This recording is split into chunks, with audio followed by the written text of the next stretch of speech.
Good morning, afternoon, or evening, whichever day you happen to be watching this, or rather, whatever time you happen to be watching this. This is the Night Shadow for Climax Screwed, and welcome to today's Cards of the Day. Today is August 19th, 2014, and let's get started. Our first card is Incomprehensible Happenings Chitoge. Level 2, cost 1, 7500 power. It's a red character with the Heiress and key trait.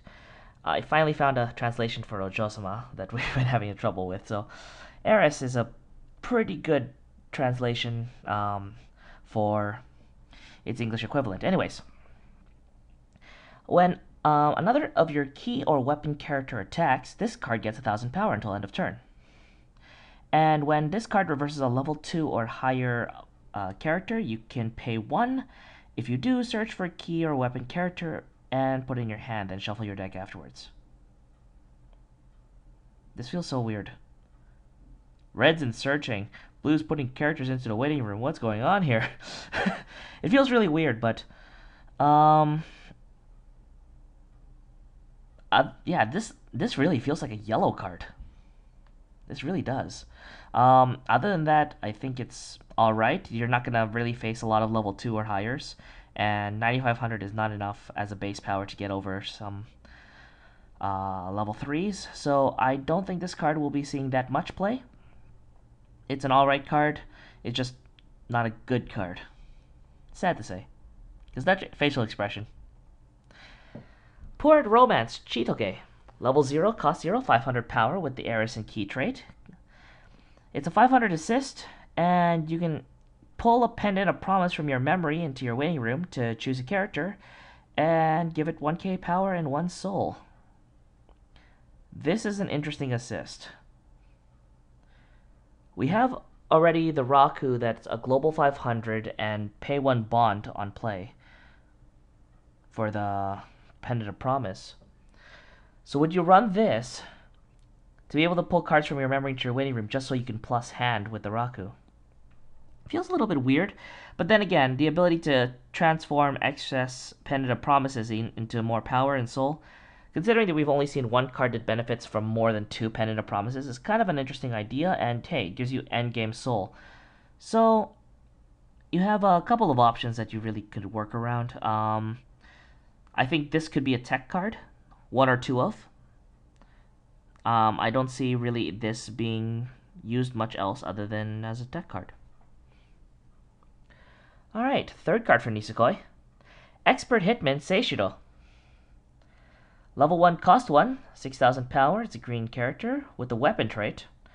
When this card attacks, you reveal the top card of your deck. If it's a weapon or a Heiress character, this card gets 2000 power, and it's a character encore.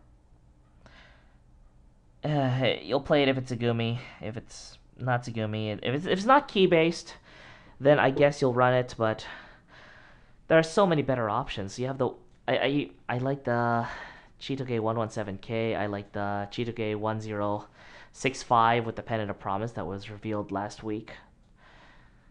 This card just doesn't seem that good because it's only 6k on defense. I don't know. It has its uses, but I just don't think this is a good card. Especially when key is the main trait, and this one doesn't have it. Alright, our fourth card.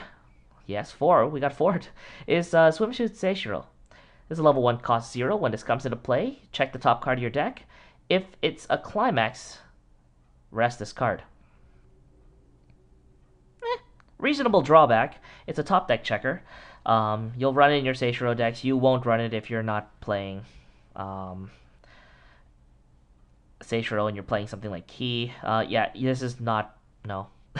Sorry, but this card isn't happening in most decks. Tsugumi fan decks? Hey, you got your level 1 costless beater. Not really much to say other than that. Oh boy, this card.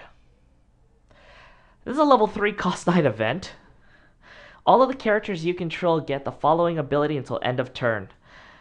When you reverse a character, you can pay 2 to put that card in memory, then choose a card in your back row and switch positions. Essentially, this gives all your characters the ability to give you, shall we say, added attacks. Now, the actual cost to this entire event is 9. Now people were saying, "Oh, it costs so much stock. You have to pay 9, and then you have to pay 2 more, and then 2 more, and then if you want to double attack, no, no. This card is meant to do 5 attacks, and if you've ever played Etrian Odyssey, this is actually a really cool feature that it incorporates some Etrian Odyssey mechanics into the game because, well, Persona Q is an Etrian Odyssey-like, and I'm kind of a huge fan of Etrian Odyssey. So I really like the aesthetic of that. Now, what this card essentially allows you to do is attack 5 times, but what you need to do is reverse your opponent 2 out of 3 times. So that's not going to be a problem. You ram the card that you essentially don't need, that you can't reverse opponent, and then you get 1 stock out of that. You attack with your second character, you get your second stock, reverse that, and then you pull this back, use the 2 stock you just earned, and you'll pull back a back row character. Then you'll attack with that one. Then you'll attack with the second character, reverse that, use the 2 that you just got, pull back a second character, and then attack with that 5th character.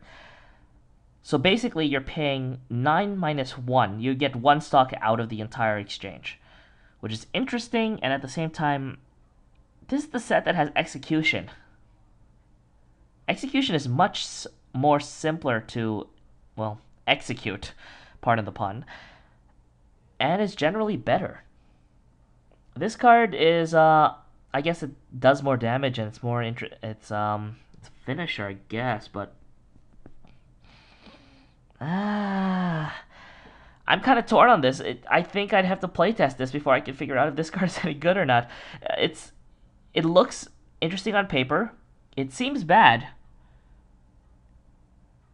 But if you can reliably reverse your opponent, that's 5 attacks, and you can't, instead of having to worry about 3 cancels, now you have to worry about 5 cancels, especially if you're low on life, like 3-4 or 3-7, the 3-6. And of course, Persona has the whole gimmicks of changing early and changing with free stock, so they can really build up some stock, especially with Climax combos that give you multiple stock. I think this is, like I said, something that will have to be playtested. I'm not too sure if this is a good card or not. I do like that how everybody's there, like Koromaru, Ken, Teddy, all basically the entire P3 and P4 class. It's really nice. Alright, next card, Fantasy Wedding Ricky. Level 2, cost 1, 6,000 power. If the numbers of colors of on your stage is 3 or more, this card gets 3,000 power. And you can give this ability by paying 1 until end of turn. Give it 1k power and the following ability. When you reverse a character, put on top of the opponent's deck. This continues a new thing that Ricky's starting to get. Like, Ricky is from the very beginning of Little Busters EX, the extra booster. They've been getting, well, they had cards there that were essentially, if you have a yellow and blue character, or if you have a green and red character, like, it basically promoted 3 colors, but it did so in such a straightforward way. No cards were seen of that type in Ecstasy or Kudo After, and then in anime, there was a 2-1 Ricky Assist that essentially said if there's 3 colors or more on your stage, global 1k power. And this card is definitely going to help that kind of archetype. It may spawn a new deck, especially because of the ability to top deck your opponent's character, so that nullifying their encore. And above all, this could essentially be a finisher if you have enough stock. I like the idea. I don't know how well it will do in practice, but I can see a yellow-red, what color would I splash in there? Probably green for the anti-heal, really. Yeah, I'd probably make it yellow, green, red, Ricky and Kyosuke finisher type deck. It's really nice. Just, I have to really think about what cards I would put in there, but I think this card could spawn its own archetype. It's kind of a wait-and-see attitude, but I like the idea. I like the idea. Our final card, Reunion World Sakura. Level 3 cost 2, 9,500 power. It has the magic trait, and it gains 500 power for each of your other magic characters. That's not supposed to be an act, is it? Here we go. It's supposed to be a CONT. Let me just fix that. Yeah, this card gets 500 power for each of your other magic characters. And when this card attacks, you can choose a Hatching of Farfetch'd Dream Sakura from your memory and put in stock. Choose one of your characters, and that character gets 3,000 power until end of turn. I know what the stats of Hatching a Farfetch'd Dream Sakura is because it's a text print one, but I can't read Japanese very well. I usually rely on other people for translations. Um, and all I know is that it's a 2/1/3K, and I have no idea what it does. um, it, until I know what it does, I can't really say much about this card. This is an interesting buffer, but right now it's looking mediocre, this Sakura. If you look at her flavor text, it's like Jan Jan, which is her sort of I've arrived pose.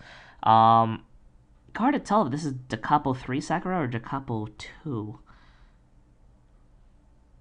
Yeah, Sakura's in all the Da Capos. Yeah, I really like this idea. Just this card's not that great. Unless we see something amazing from the Hatching of Farfetch'd Dream Sakura, in which case, why would you just run that from by itself? I don't know. It's interesting, to say the least, and that's about it. And that should be it. For today's cards, I guess. Thank you so much for watching, and we'll see you tomorrow for August 20th's card of the day. All right, fare thee well.